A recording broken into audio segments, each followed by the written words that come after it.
Hey, good evening. It's Monday, November 6th. Really great to start another week with you here. Welcome to Everyday Talk 24/7.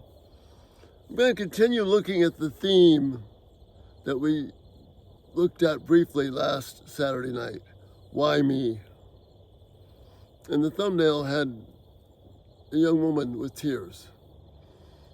And I chose that thumbnail and this theme specifically because there are times in the Christian life for all of us when life deeply hurts. And that question comes to us, Lord, why me? It's right there.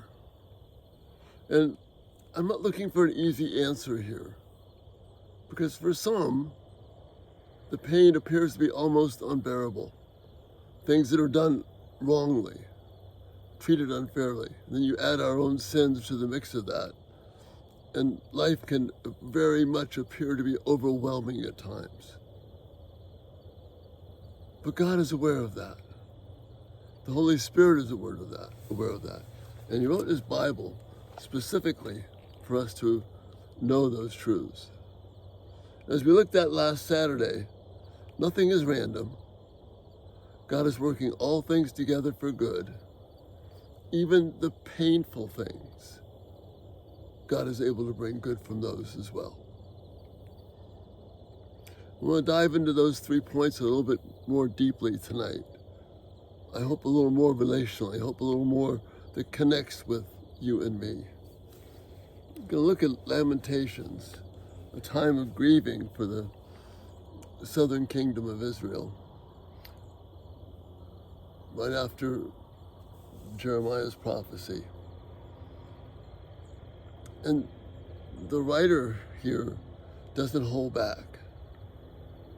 I've looked at Lamentations with you before, but this is so important on this theme when we ask why me, or when we feel like everything is just crushing down on us. Tonight I'm going to read from chapter 3, from verses 13 to 21 in Lamentations. He shot his arrows deep into my heart. My own people laugh at me. All day long they sing their mocking songs. He has filled me with bitterness and given me a bitter cup of sorrow to drink.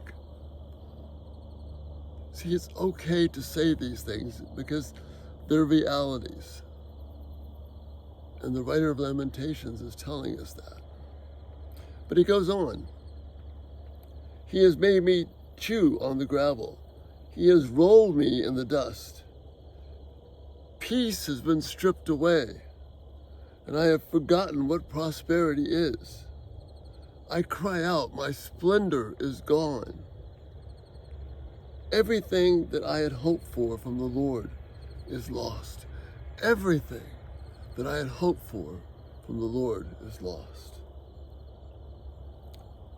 The thought of my suffering and homelessness is bitter beyond words.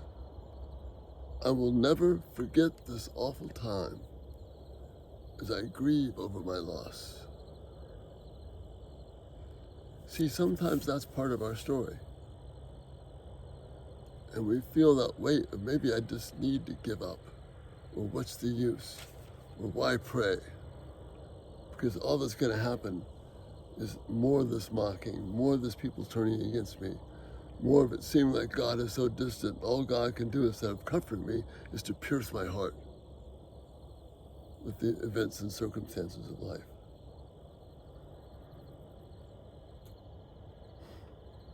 Everything I had hoped for from the Lord is lost. And then in verse 19, the thought of my suffering and my homelessness is bitter beyond words. I will never forget this awful time, so I grieve over my loss, okay? Now, look at verse 21. Yet I still dare to hope when I remember this. The faithful love of the Lord never ends. His mercies never cease. Great is His faithfulness. His mercies begin afresh each morning. I say to myself, the Lord is my inheritance. Therefore, I will hope in Him. See, this is the connection with verse 21. Yet I still dare to hope in him. I still dare to have hope. Why do I have hope? Because the Lord is my inheritance. Therefore, I will hope. See, these hard times, they're not random. They're not happenstance. God is behind the hard times. I know that's a hard pill to swallow, but it's true. God is there behind the hard times. My birth is not random. God knew who my parents were. Yes, they had a role in it, but God is the one who determines where we live and breathe and our places we live. We looked at that in Acts 17. My circumstances, all the things that happen in my life, they're not random. God is working them and planning them to bring about good things, to bring honor to him. Even my pain, that's what the writer of Lamentations lays out here. Even my pain, the hard, hurting pain of life, even that, God's mercies never end. See, we tend to look at life too often as a snapshot or as a short movie clip. And we lose sight of the fact that God had a whole movie in line, a whole video, a full-length feature film. And there are parts of that film, maybe individual snapshots or little clips that are painful and they hurt. But the Bible is here.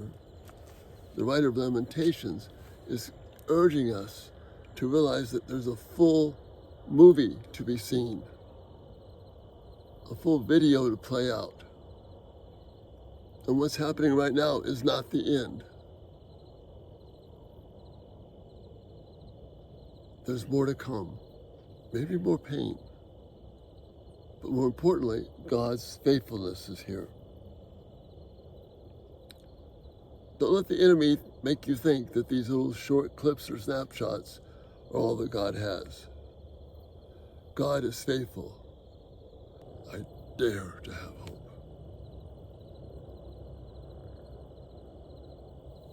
In your hard moments, maybe some of you are experiencing them right now, experiencing those hard, painful times.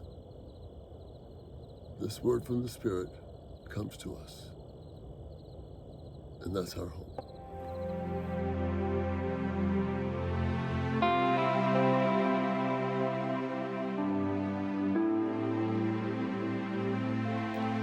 Thank you for watching. May God richly bless you as you seek to live for His glory.